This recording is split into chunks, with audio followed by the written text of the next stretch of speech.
The Long Way Out by F. Scott Fitzgerald. We were talking about some of the older castles in Touraine, and we touched upon an iron cage in which Louis XI imprisoned Cardinal La Balue for 6 years, then upon oubliettes and such horrors. I had seen several of the latter, simply dry wells 30 or 40 deep, where a man was thrown to wait for nothing. Since I have such a tendency to claustrophobia that a Pullman berth is a certain nightmare, they had made a lasting impression. So it was rather a relief when a doctor told this story. That is, it was a relief when he began it, for it seemed to have nothing to do with the tortures of long ago. There was a young woman named Mrs. King who was very happy with her husband.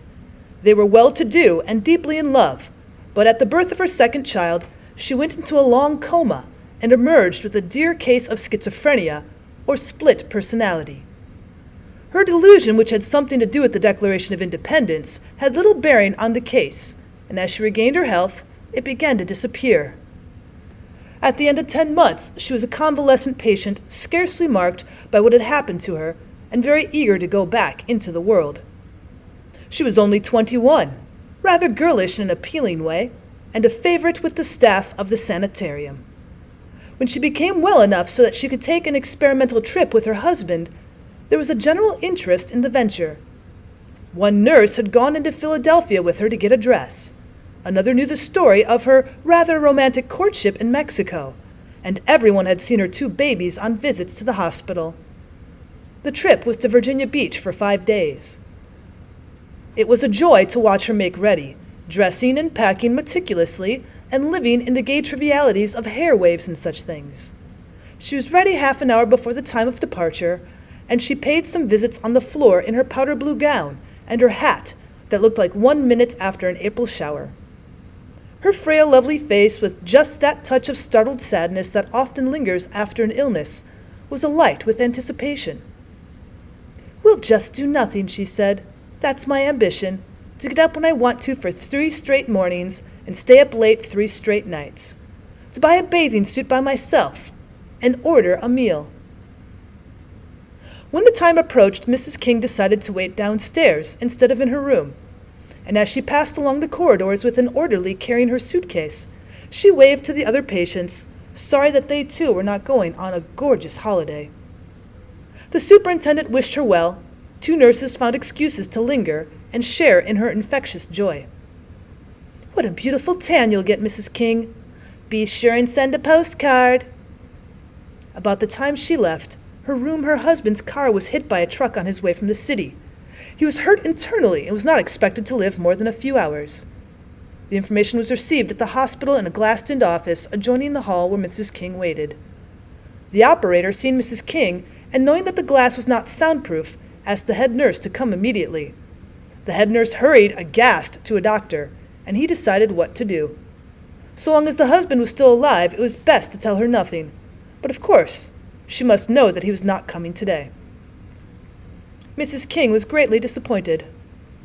"I suppose it's silly to feel that way," she said. "After all these months, what's 1 more day? He said he'd come tomorrow, didn't he?" The nurse was having a difficult time, but she managed to pass it off until the patient was back in her room. Then they assigned a very experienced and phlegmatic nurse to keep Mrs. King away from other patients and from newspapers. By the next day, the matter would be decided one way or another. But her husband lingered on, and they continued to prevaricate. A little before noon next day, one of these nurses was passing along the corridor when she met Mrs. King, dressed as she had been the day before, but this time carrying her own suitcase. "I'm going to meet my husband," she explained. "He couldn't come yesterday, but he's coming today at the same time." The nurse walked along with her. Mrs. King had the freedom of the building, and it was difficult to simply steer her back to her room, and the nurse did not want to tell a story that would contradict what the authorities were telling her. When they reached the front hall, she signaled to the operator, who fortunately understood. Mrs. King gave herself a last inspection in the mirror and said, "Oh, I'd like to have a dozen hats just like this, to remind me to be this happy always." When the head nurse came in, frowning a minute later, she demanded, "Well, don't tell me George is delayed." "I'm afraid he is. There's nothing much to do but be patient." Mrs. King laughed ruefully. "I wanted him to see my costume when it was absolutely new." "Why, there isn't a wrinkle in it." "I guess it'll last till tomorrow. I oughtn't to be blue about waiting one more day when I'm so utterly happy." "Well, certainly not." That night her husband died, and at a conference of doctors next morning there was some discussion about what to do. It was a risk to tell her, and a risk to keep it from her. It was decided finally to say that Mr. King had been called away, and thus destroy her hope of an immediate meeting. When she was reconciled to this, they could tell her the truth. As the doctors came out of the conference, one of them stopped and pointed. Down the corridor toward the outer hall walked Mrs. King carrying her suitcase. Dr. Peary, who had been in special charge of Mrs. King, caught his breath. "Well, this is awful," he said. "I think perhaps I'd better tell her now. There's no use saying he's away when she usually hears from him twice a week. And if we say he's sick, she'll want to go to him. Would anybody else like the job?" One of the doctors in the conference went on a fortnight's vacation that afternoon. On the day of his return, in the same corridor at the same hour, he stopped at the sight of a little procession coming toward him. An orderly carrying a suitcase, a nurse, and Mrs. King dressed in the powder blue-colored suit and wearing the spring hat. "Good morning, doctor," she said. "I'm going to meet my husband, and we're going to Virginia Beach. I'm going to the hall because I don't want to keep him waiting." He looked into her face, clear and happy as a child's. The nurse signaled to him that it was ordered, so he merely bowed and spoke of the pleasant weather. "Well, it's a beautiful day," said Mrs. King, "but of course even if it was raining, it would be a beautiful day for me." The doctor looked after her, puzzled and annoyed. "Why are they letting this go on?" he thought. "What possible good can it do?" Meeting Dr. Peary, he put the question to him. "Well, we tried to tell her," Dr. Peary said. "She laughed and said we were trying to see whether she's still sick. You could use the word unthinkable in an exact sense here. His death is unthinkable to her." "But you just can't go on like this." "Well, theoretically, no," said Dr. Peary. "A few days ago, when she packed up as usual, the nurse tried to keep her from going. From out in the hall I could see her face, see her begin to go to pieces. For the first time, mind you. Her muscles were tense and her eyes glazed, and her voice was thick and shrill when she very politely called the nurse a liar. It was touch and go there for a minute, whether we had a tractable patient or a restraint case, and I stepped in and told the nurse to take her down to the reception room." He broke off as the procession that had just passed appeared again and headed back to the ward. Mrs. King stopped and spoke to Dr. Peary. "My husband's been delayed," she said.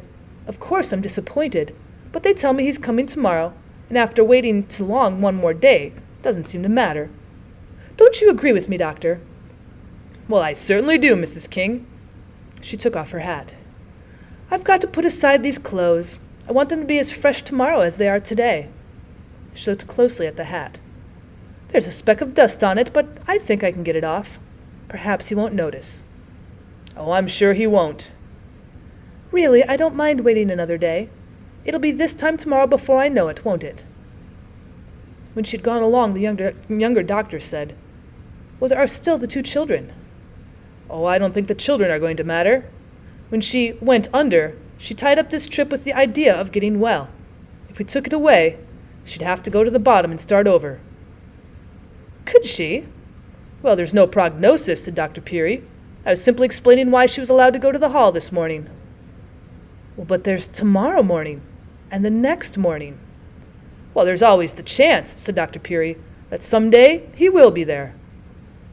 The doctor ended his story there rather abruptly. When we pressed him to tell what had happened, he protested that the rest was anticlimax, that all sympathy eventually wears out, and that finally the staff of the sanitarium had simply accepted the fact. "But does she still go to meet her husband?" "Oh yes, it's always the same. But the other patients except new ones hardly look up when she passes along the hall. The nurses manage to substitute a new hat every year or so, but she still wears the same suit. She's always a little disappointed, but she makes the best of it, very sweetly too.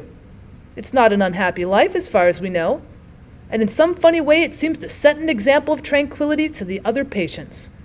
Now for God's sake, let's talk about something else. Let's go back to oubliettes."